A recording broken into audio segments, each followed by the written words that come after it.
ಇಲ್ಲೊಂದು ಜೋಡಿ ದಾಂಪತ್ಯ ಜೀವನಕ್ಕೆ ಕಾಲಿಟ್ಟು ಬಹಳ ಸುದ್ದಿಯಲ್ಲಿದ್ದಾರೆ.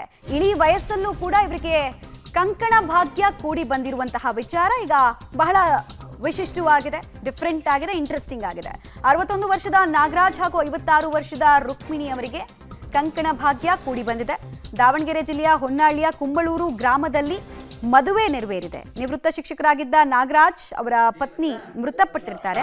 ಇತ್ತ ಮದುವೆ ಆಗದೆ ರುಕ್ಮಿಣಿ ಅವರು ತವರು ಮನೆಯಲ್ಲೇ ಆಶೀರ್ವಾದವನ್ನ ಪಡೆದಿದ್ರು. ಕೊನೆಗಳಿಗೆಯಲ್ಲಿ ಒಬ್ರಿಗೊಬ್ರು ಆಸರೆ ಆಗ್ಲಿ ಅಂತ ಕುಟುಂಬಸ್ಥರೇ ಮದುವೆ ಮಾಡಿಸಿದ್ರು ಅನ್ನೋದು ತಿಳಿದು ಬರ್ತಾ ಇದೆ.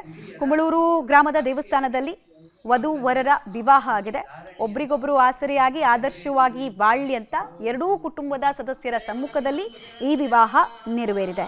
ಕಂಕಣ ಭಾಗ್ಯ ಯಾವಾಗ ಯಾರಿಗೆ ಎಲ್ಲಿ ಕೂಡಿ ಬರುತ್ತೆ ಅನ್ನೋದಕ್ಕೆ ಇದೊಂದು ಉದಾಹರಣೆ.